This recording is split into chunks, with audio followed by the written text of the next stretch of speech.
Market Hub. Buy, sell, list, connect. Nairobi, the capital and largest city in the Republic of Kenya, a bustling East African city established as the business hub of the region.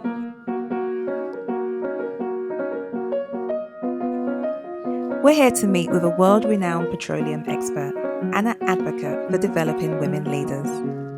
A leader, a trailblazer, a mother. We're here to meet with an African who is aptly described as a phenomenal woman.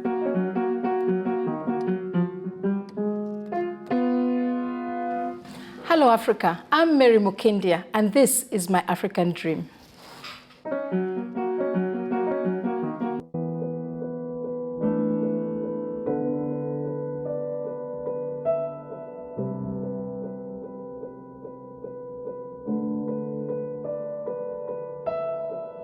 You are, of course, a very prominent and well-known oil and gas expert.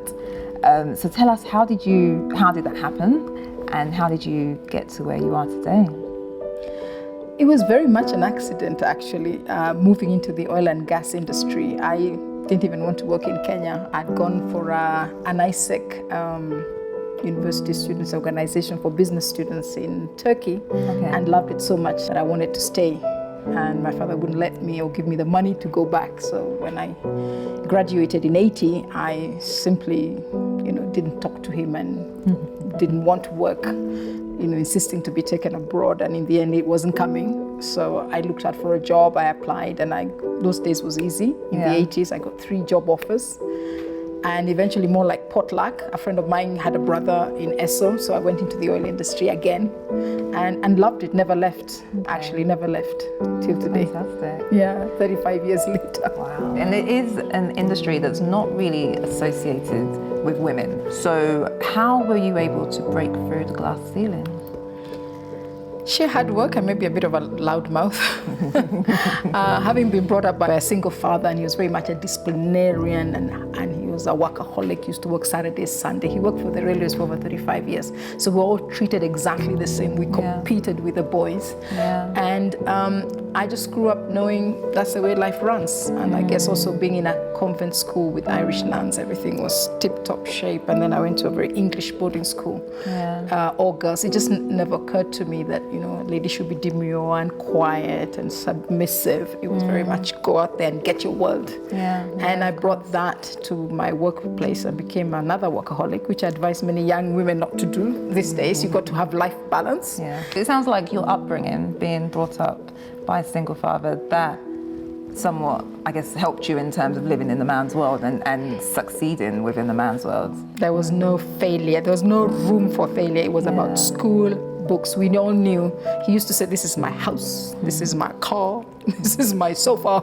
You want to get yours, go out there and get it. So even my first job when I started working, I, probably within months of working in Esso, I moved out and, shared a flat with my sister. So we're very much brought up quite independent. And so the need for you to go out and earn your own living.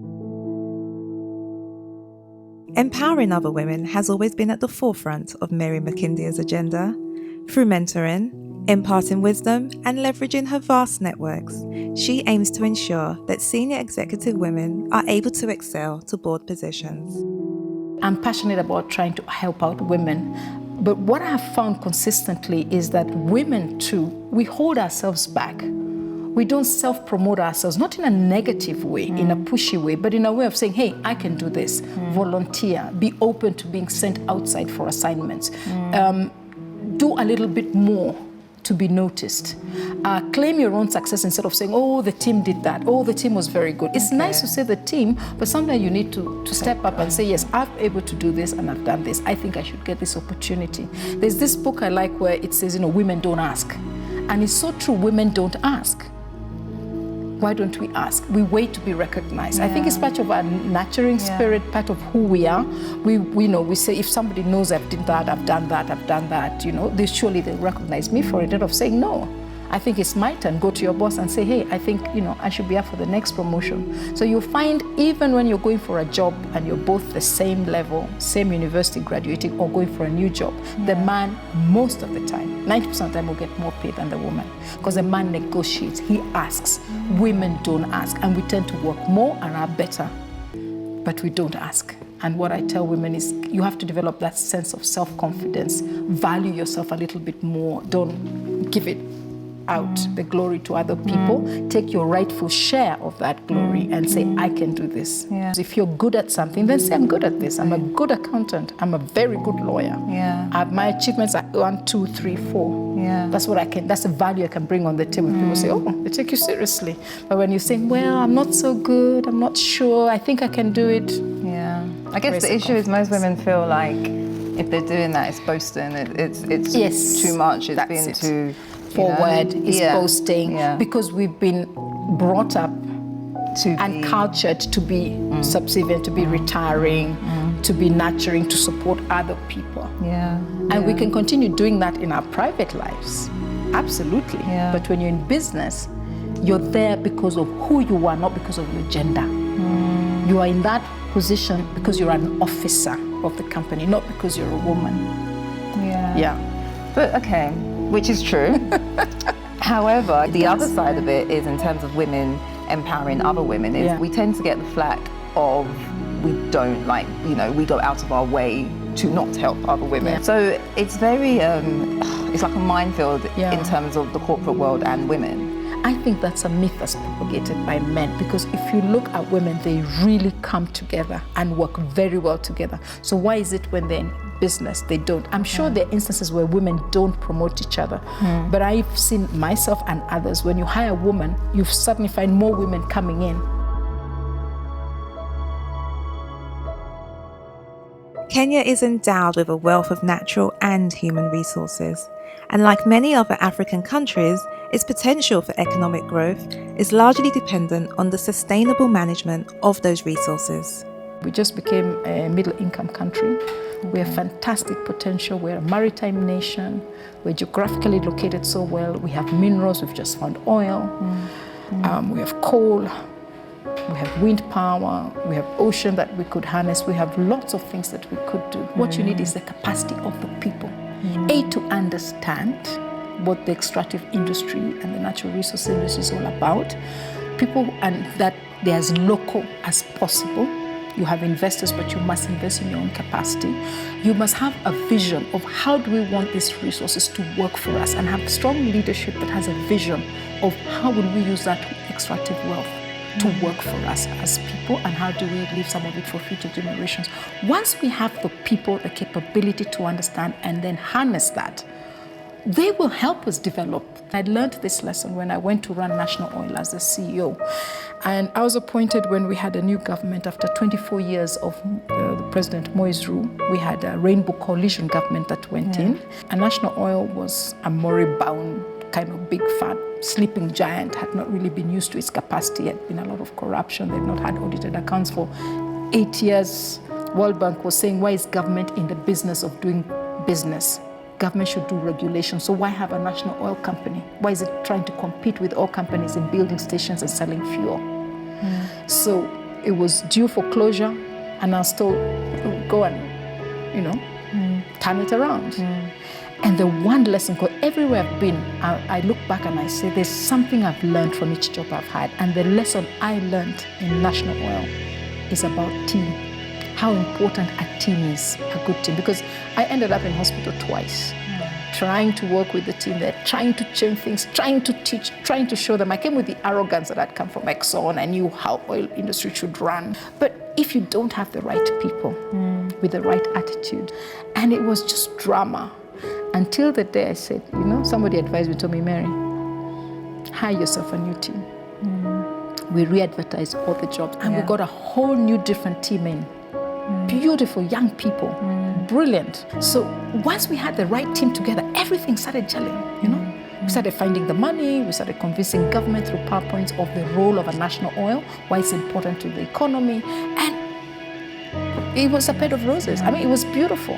So for me, what I think is so important is the people. If we don't get the people right, Kenya, Africa, all these places, they don't work right. Mary's illustrious career and reputation precedes her, both locally and on the global stage. Her initiatives on cleaner fuel programs and energy policies has won her worldwide recognition. She has also been awarded with a State Commendation of Kenya as Moran of the Order of the Burning Spear. Let's just talk about the various organisations that you're on the board for. There's quite a few. How does it happen? How do you get referred? How do people just call you up and say, "Hey, Mary, come and be on our board"? Is it? Yeah, actually, Literally, literally. I think it's getting your step into the first one.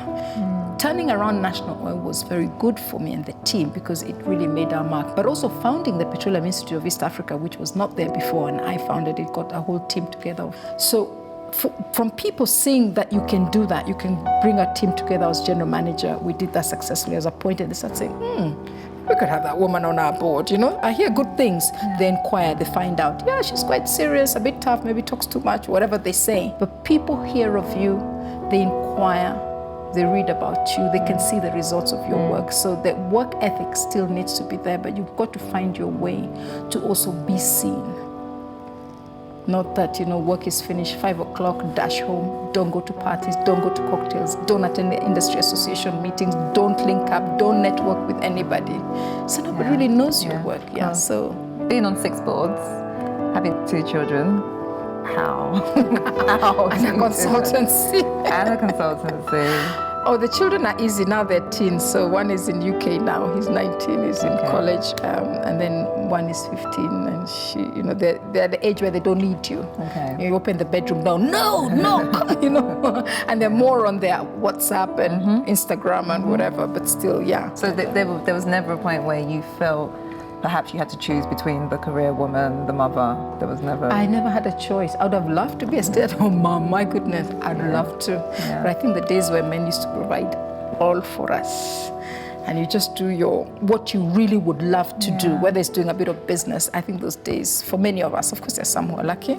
Yeah. I'd have loved to be, and then do what I really enjoy. But I think now it's just a necessity. And when I look at Kenya, the breadwinners, I'm telling you, you'll be amazed. Many, even when they're married, many, the woman's income is higher or is mandatory, it's needed. Otherwise, they won't enjoy the standard of living. And it's not that it's double cars or huge houses. It's just to get them to very good schools. Afford medical care, which is very expensive. Our medical care is actually very, very expensive. Yeah. And then have to be able to drive. Petrol is hard. But I think because I was a late mother, I always say I mature late. I'm like wine. Everything I bloom late. I had my son, I was 38. Okay. And my daughter at 42. So people who've not had children, I tell them, don't worry, there's still hope. Was that because of your career as well that you chose? It was. To have them yeah, and I think I didn't know I'd made the choice. That's why I was saying I was overzealous, workaholic. I was just so focused on working and being promoted and working, being promoted and working. I didn't realize that I wasn't balancing my life. I suddenly looked and I was 35, 37. There's no man who's asked me to marry him, even joking, So I always tell my friends, nobody even joked with me, Mary, I want to marry you, And then I said, this is not good. So I thought I would have children. I mean, everybody these days, some African thing, for us being called mother of is very important. Mamaya. And I just felt I needed children, so I tried to have on my own. Okay. As a single mother, it was not a good experience. Really? Yeah, I lost 2 children, and that really depressed me. And again, it's because I was pregnant and I'm being a workaholic. And I'm working, pushing myself so hard. So I lost the 2 children, one after I was born 1 week and had septicemia, and then the other one 6 months and lived in incubator for 10 days. It was, even today, when you lose a child, it's still, you sort of still remember. So I sort of said, forget it. And then much later, I met somebody who was in the same industry as myself, and I thought, second wife, why not? I want children. And I got these children, and much later when I really turned to the Lord and I became a committed Christian and I gave my life to Christ, and I started saying, what did I do? What is this thing I did? you know, and really started taking stock of my life. And that's when I really started having a balance. Okay. Wisdom, seeing the mistakes I'd done, the roads I'd traveled where maybe with better friends or better mentoring or better less on what we call success. You know what? The BMW, the credit card, the nice shoes, the London trips, what we think is important, and later you realize, my goodness, it doesn't. Nothing. It's all vanity, as Solomon said. Yeah, I really took stock of my life, and I said, it's now me and my children. It's just me and my children. And I'm at peace. And celibate and happy.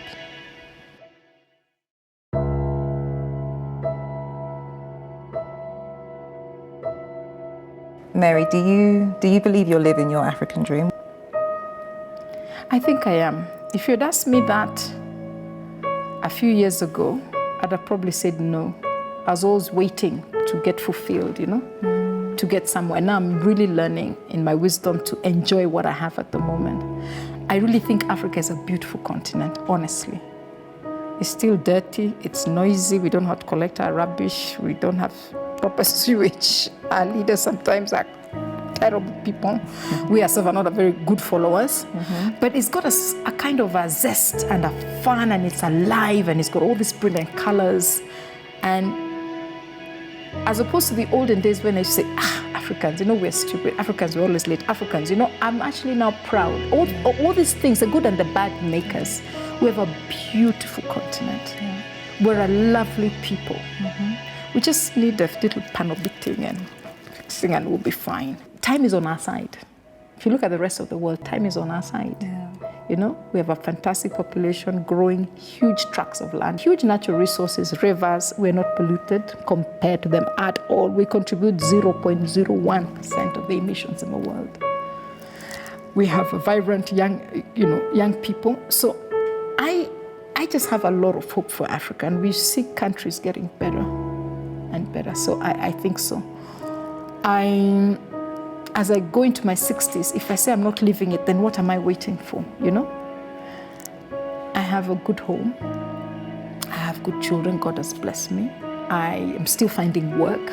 I may not be employed 8 to 5, but I'm finding work. People still want to make use of me. I'm still getting brilliant ideas like what I'm launching, you know, Full Circle with Mary on Thursday night, which is, you know, mentoring women, you know, allowing them to come together so that we can leverage our networks for value and to get power for ourselves and what we want to do.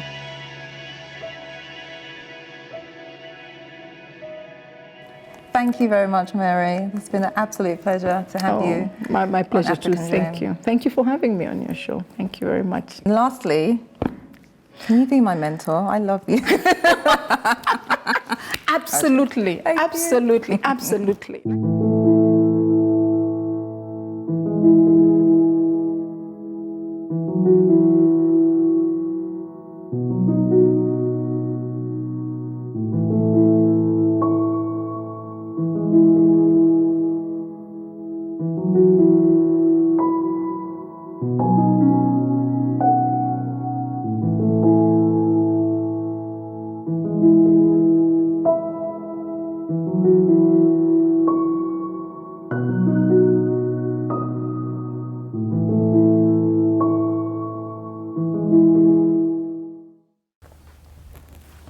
Hey, what's up, guys? They call me DJ Spinall, aka The Cap. You enjoyed the video you just watched? Please subscribe and Danny TV. Just click below and subscribe, and you can watch more amazing videos.